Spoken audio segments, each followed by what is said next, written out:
We've been going through the book of Second Timothy, and last week we had that little part one of avoid people, right? You recall in verse 5 of chapter 3, where the very concluding point is avoid these people. And he's talking about, Paul, as he's writing to Timothy, that difficult times are going to come in the last days. And the difficult times are going to be people. And certain people, they're going to have all these things. They have a whole list of things: ungrateful, unholy, unloving, traitors, reckless, conceited, lovers of pleasure rather than lovers of God. All these negative things. And Paul tells Timothy to avoid such people for obvious reasons, right? You get entangled with the world, you're going to end up doing worldly things. So he tells Timothy to keep your distance. Today we're going to see in verse 6 through 9 that he is going to give a little more elaborate snapshot, if you will, a picture of what these guys actually do, what these people are doing. And we need to understand, fundamentally speaking, it's not so much a gender thing that we're going to talk about here, because it does mention very simple terminology there, but it's about people in general. And it's going to be across the board everywhere.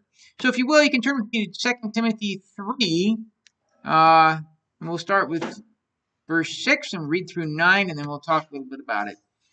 It says, "For among them are those who worm their way into households and capture idle women burdened down with sins, led along by a variety of passions, always learning, never able to come to the knowledge of the truth.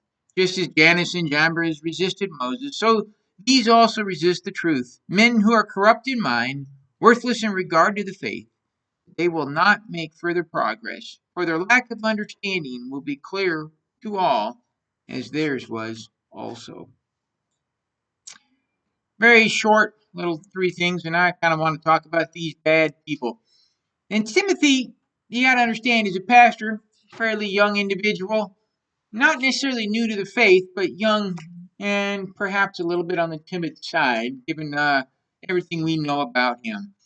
And so he is not likely one who is going to be first to stand up to people. There are going to be people in your life that you know who are very much, for lack of better words, they like to stir the pot, right?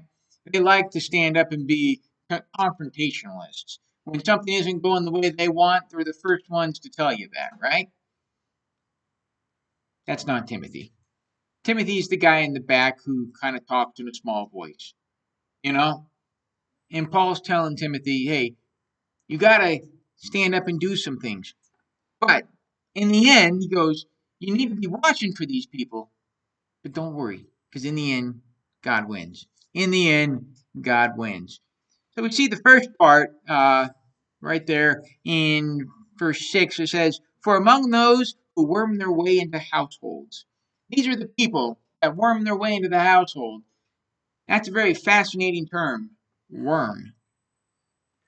I don't know about you, but it doesn't bring positive vibes, does it? When you use the word, they worm their way into something, you automatically start thinking in a negative sense. There's a reason for that. Because worms are like just above snakes, right? Just above them. They're on their belly. They got no legs. They got to slither. They got to crawl. Yeah. And so when you worm your way into a house, that means you are basically going under the idea of going under a threshold of a door, coming up in the carpet, showing up unexpectedly, doing some things that you just, what the heck? But that's what these people do. They target particular households and try to get any angle to weasel in. It's not exactly a positive look on these people. These are guys who are going in there. As some commentaries say, it's very fascinating that they don't just knock on the door and bulge right into the main church and start talking and gather people, right? And this is not a movement, if you will, kind of like, I don't know, any other denominational Christian movement that came out as something and people started meeting together because of a conscience bound or an idea that they agreed with. No, these are people that are coming in, in the door, in night, in private, and they're trying to do this. They're worming their way into these households. They crept into these houses, houses for a simple reason. They're hoping to draw certain individuals, and only certain individuals, to their cause. Yeah, it's fascinating that the door-to-door efforts of many other religious perspectives have largely been unfruitful. I remember reading a stat that said going door to door only yields about a 3% success rate. That means 97% of the time you're going to fail when you go door to door. So if you're doing a shotgun approach to evangelism, going door to door may not be the most effective way of doing it, yet that's exactly what these people are doing. They're finding those 3%. They are highlighting those 3%, and they're going after them. They're targeting these households. Why? For the simple reason they want people on their side the easy way. Who do they target amongst them? And it says right there, it says, they capture idle women burdened down with sins and led along by variety of passions. It's very fascinating.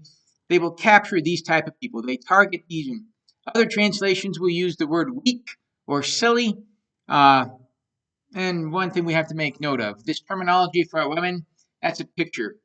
It's an old picture that we have, kind of like what we may say in our modern times of, an old wives' tale, a terminology. Okay, men spread old wives' tales too, okay? Don't go thinking it's just women that we're talking about here. This is a statement that basically says kind of a figure of speech. Idle women, right? That basically implies someone who is not busy, somebody who is not doing things, someone who is not active. It paints a picture of somebody who sits in the rocking chair at home watching TV all day, nothing else. Somebody who may have other issues going on in their life. Perhaps they are burdened down with anxiety about the world. Perhaps they're burdened down with anxiety or frustration with other circumstances involving relationships. Perhaps they have an issue ongoing with previous trauma in their background. There is a reason why these people are not out and about. And there are reason that these are why they're being targeted. They're burdened down, as it says right here. They're burdened down by sins, led along by a variety of passions. In other words, it could be a sinful thing or it could just be something they're concerned about. Something that they're very much at ease with. These are the people that we go door to door for. These are the ones that are led astray easier. And the truth of the matter is, if you think about it, if they're at home all the time, they're likely to answer the door more. A person who is out and about involved with a lot of other things won't be at home to answer the door. So there's an idea here Paul's telling Timothy is look out for these people. They're going to do their things underhandedly. They're going to worm their way in, and they're going to go after a certain target group of people. Now, as a pastor, Timothy has an obligation to look out for his entire flock. He should know those who are not going to be out and about in society. He should know those that are struggling. And he should take steps to make sure that these people that want to bring up and get things stirred up are not successful. Likewise, that applies to us. We look out in the world today, there are people that we know that don't get out much. There are people that we know that are what we may refer to as homebound for whatever reason why. I don't know, but it seems like oftentimes people like that are the ones that get taken advantage of in scams. I don't know the stats are, but I suspect the large, vast majority of those that lose their life savings, insurance fraud, and all that other stuff that you hear in the news is because they're not out and about and they got nobody coming in to make check on them. It's a lesson for us to deal with. We should be out there. We should always try. These people, it's very fascinating how they describe them. They're, verse 7, they are always learning and never able to come to the knowledge of the truth. It's kind of like, to me, you can Google it, right? Google's a wonderful thing, right? It's a search engine online, in case you missed that. You type in your question and it automatically does it. Now they got this AI feature stuff happening, which freaks me out. But I mean, it's just incredible. All the knowledge you could ever want about anything is available suddenly just by typing it on a computer, right? But when you stop and you think about it, what Paul's basically saying is they're always learning and never able to come to the knowledge of the truth. It's almost as if they're looking at 2 plus 2. Well, we know it's 4, but let's see what Google says. And they find a website that says 2 plus 2. What's really 2 plus 2? We don't know what 2 plus 2 is because we don't know what 2 identifies as. And on we can go down that list. Believe me, there is a website for everything out there, and not all of them are truthful. And Google will find them all for you. That's what Paul's saying. These are people that are grabbing onto information. They can read, keep it, retain it, absorb it. But they never come to the hard knowledge of the truth because they flat out reject it. It's very interesting how he says right there in verse 8, he gives the example. Just as Jannes and Jambres resisted Moses, so these also resist the truth. Just a fundamental reality. These people are going to worm their way into houses. They're going to try to get certain people, and they're going to have the ability to present you with all kinds of knowledge, but they themselves do not want to take what's right in front of them. They know 2 plus 2 is 4, but that's an unsatisfactory answer for them. So they have to go looking elsewhere. They have to go looking at other ideas, other places. Jannes and Jambres are very fascinating individuals. As far as I know, this is the only time they are mentioned in the scripture. According to Hebrew tradition, I believe these were the individuals that magicians in Pharaoh's court at the time of Moses. And so they would have been the ones that were able to throw their sticks down and mimic the snake, do a couple of the little plagues, but ultimately were unsuccessful at matching what Moses and God were at work with. It says right here, so these also resisted the truth. These are men who are corrupt in mind, worthless in regard to the faith. Very fascinating picture right there, what they say. It's pointless. That's basically what it says. They are pointless when it comes to the Christian faith. People like this who worm their way into people's houses, who try to, get on the good side of certain individuals that they know are vulnerable and try their best to do things. Paul says they're pointless. They are pointless to the Christian faith. In other words, they're not even worth talking about. They're not even worth us going after. They're not even worth us doing anything about. These things, these guys, and the things they do are so pointless because they're corrupt in mind. They can't even see 2 plus 2 equals 4. Very fascinating things. Pointless as it will be, it's as if they may as well not even exist. Paul tells Timothy, we have this problem, this big, big, big problem out there. It's these vulnerable people and people trying to get at them. And there's your picture. And he goes, and as far as we're concerned, you don't have to do with anything. You just leave these people alone, wash your hands, and walk away. As he said in verse 5, avoid these people. Again in verse 8, he says these people are pointless. I know the temptation for a lot of us is try to love everybody, bring everyone into the faith. You think you can evangelize and pray hard enough. You think you can go after them. You think you have something to offer to bring them in. Paul tells Timothy right here that there are certain individuals, they're not even worth your time. It echoes what Jesus said, right? He said, don't throw your pearls before the swine. Now, there's a little bit of wisdom that's got to come with that, unfortunately, because who knows who's worth it and who isn't. But we all know somebody, I assume, that we can look at and say, yeah, that person, we've done everything we've possibly comfortable doing, and now we're backing off. There are some people that won't even lift a finger to help themselves.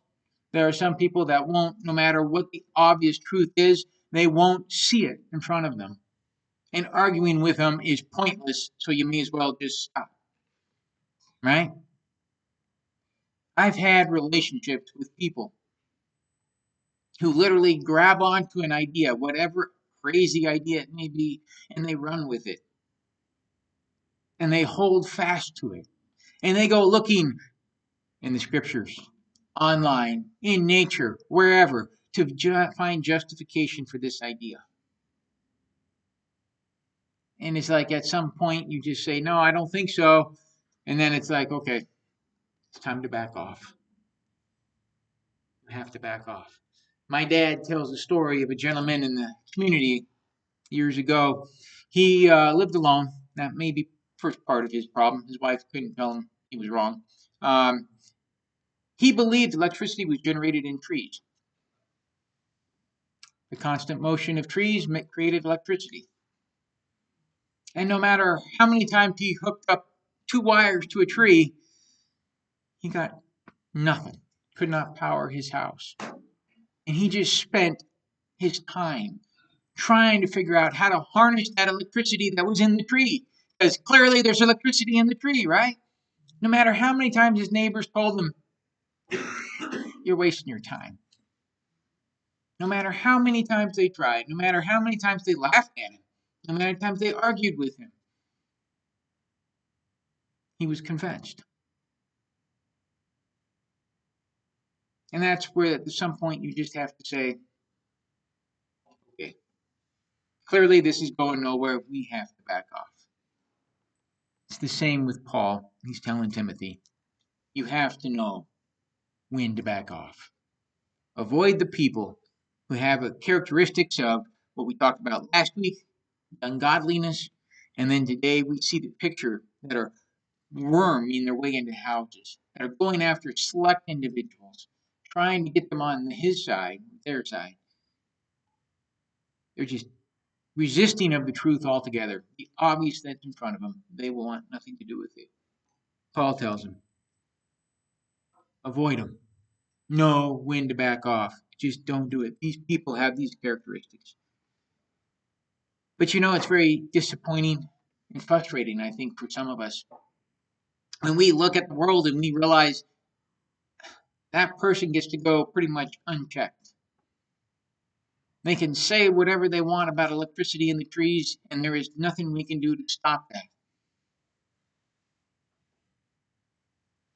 Well, Paul tells Timothy in verse 9 that they will not make further progress, for their lack of understanding will be clear to all, as theirs was also.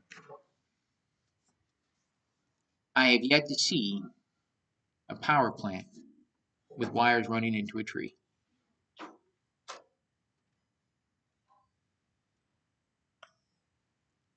Your folly will be evident to all. If you go down these paths and you start going down this, everybody is going to see it.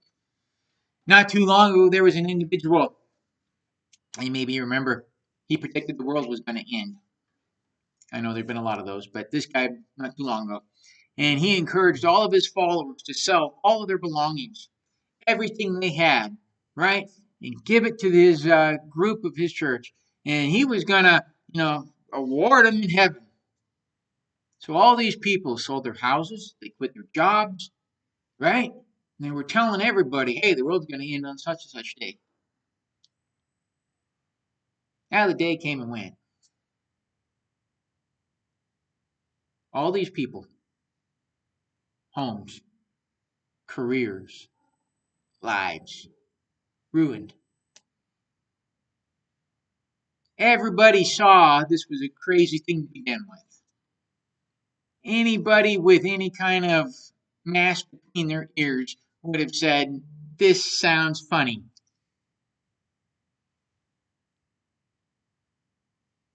But certain groups were pulled away. A certain individual wormed his way into houses, and a certain individual resisted truth And he did harm some people. Some people did listen to him. But as Paul said, he will go no further. God's going to stop that progress. That progress came and it went. People tried to get their homes, their money back. His organization said, no, that was a free will gift to the church of our choice, and so we kept it all. Everybody saw what it was. It was a money grab. Someone created an illusion of fear and tried to run with it.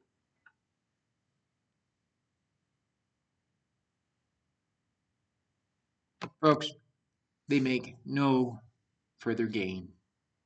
The little bit they can get, they will get. But Paul tells Timothy, don't make a whole lot of worry about it. God's going to stop them. He's only going to let them go so far, and then he will put a stop to it. A good example of this is the ocean, right? Have you ever wondered why the waves don't come up further and further? Have you ever wondered why we don't have more situations on the coastline where it just keeps receding rapidly or changing ground however it wants to? Yes, we do have things like erosion. Yes, we do have a changing coastline. Yes, we do have those kind of things existing. And maybe the waters are rising a little bit. I don't know. I think the jury's still out on that. But the bottom line remains the oceans are not coming to Portland, Oregon. We do not have coastal property here in Gresham.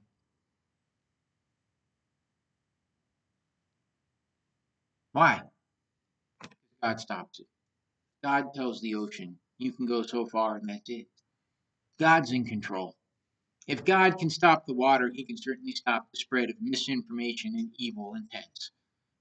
He allows it to go a little bit, and then he puts an end to it. We really don't know what information Paul is trying to infer to Timothy right away when he's writing this. We don't really know what sect that was going on. But clearly it was a point that Paul wanted to make to Timothy and tell him tough times are coming. These people are going to be able to get a little bit of a following. Don't you worry, because in the end, God wins. In the end, God wins. Many have fallen astray in this path. Over the years, we have lost a lot of people. People have lost a lot of time, a lot of goods to false teachers. If we were to look at the reality, though, of it, there's a couple of things we can do. One, when we see an individual who we are not, involved with so much, somebody who is kind of a recluse, someone who isn't involved in society much, we can be the step that goes out there and starts talking to them. That's the first line of defense, right? Establish that relationship. Reach out to these people. Secondly, what we can do is we can be the ones that actually first issue the utter of caution. We can tell them, hey, this is a bad idea. But we have to keep that in mind. There is a point of we just back off. There's a point where we just back off. But ultimately, we trust God in that situation to handle it. We know He will hold back the evil. It's very fascinating. We look at history. And there's forget the name, but there was a night in medieval Europe. Islam, if you recall, was coming up through Spain and going into France. There have been attacks going into Belgium and Germany from the Islamic Empire. They were, by all accounts, making great headway. And who knows what would have shaped the world be if they had actually made it all over Europe? We don't know. I believe it's because God put a stop to it. He allowed it to go so far, and then he said, you're done. No more. There's a great big battle, and that was the end of it. God is in control. One thing we can take out of this, above and beyond all, is that in spite of the outcomes, we remember that God remains in control. Close with a word of prayer.